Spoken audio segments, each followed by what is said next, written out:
Hello, everyone. Welcome to the Weekly Word. Thank you for joining me for this Sunday.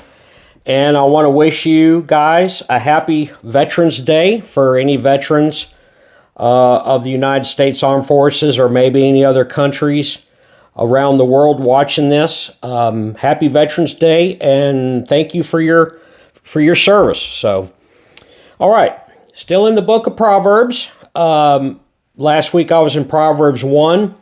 Let's fast forward to Proverbs 15. I'm only going to share about 2 verses with you, so it's be kind of short tonight. So Proverbs chapter 15, and starting at verse 1, and then skip down to verse 4. And this message is called Choose Your Words Wisely. All right, Proverbs 15 at verse 1. A gentle answer turns away anger, but a harsh word stirs up wrath. Go down to 4. The tongue that heals is a tree of life, but a devious tongue breaks the spirit. Now, I believe that all of us watching this, including myself, when we were young kids, have heard of the childhood ditty, "Sticks and stones may break my bones, but words will never hurt me." Well, the sticks and stones part of this phrase, I believe, is talking about physical pain, or refers to physical pain. Now, physical pain affects us after, for example, we get knocked around or beaten up by a bully. That physical pain only lasts for a little while. A physical bruise eventually heals, and a bloody nose soon, dries up. What we can do in this situation, we can just dust off the grit off of our knees and just get right back up. Now, words are a completely different matter. Again, in the ditty where it says, "Words will never hurt me," I completely disagree. Harsh words do really hurt. Hateful words that are said can really mentally and emotionally sting. And depending on the kinds of harsh words said within a particular context, the negative fallout from that can painfully last for years. There are many individuals who can still mentally remember 25, 30, or 40 years later the hateful words and spiteful words that were spoken to them when they were children, maybe by their parents, brother, sister, family member, maybe a teacher, neighborhood kid, or maybe a schoolmate. All right, so back in verse 1, let's go back and read that again. Back in verse 1, it says, "A gentle answer turns away anger, but a harsh word stirs up wrath." We see that responding back with a gentle answer can diffuse a tense situation by dissolving that other person's anger.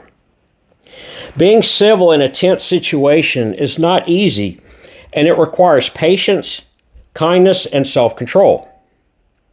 You see, our human instinct is to verbally lash out and fight back, but that only makes the argument or fight worse. A harsh response stirs up more anger instead of dissolving it.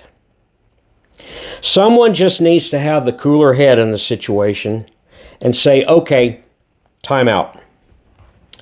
You know the old saying, cooler heads prevail. Well, actually, most of the time, having one does work.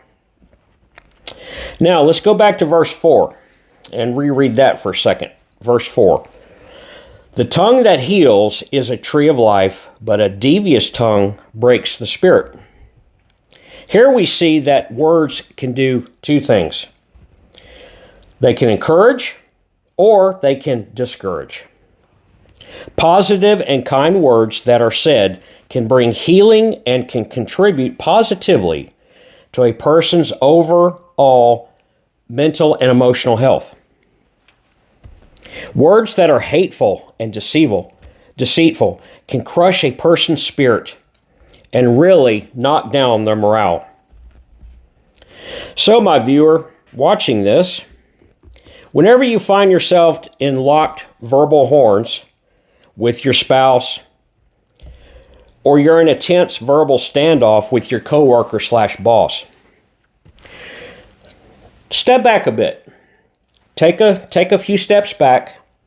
Step back from the situation, and be the first one to diffuse what I would like to call that argument bomb. Diffuse that situation.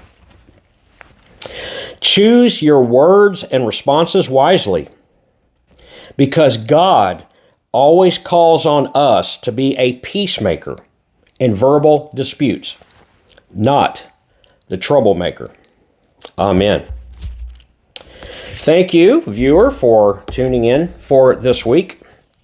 I appreciate you viewing this. Thank you so much for being a part of this ministry and for supporting this channel. Again, happy Veterans Day. Thank you, everyone, for your service who did serve. I've served in the Marine Corps myself, in the U.S. Marine Corps. So, thank God for our veterans, and thank God for our, our military that's serving around the world. Please keep them in your prayers, to keep them safe, to keep their family safe, and it's just an honor to serve. So, guys, y'all have a great week. May God bless you. May God be with you. And as always, remember, you are God's priceless treasure. Amen.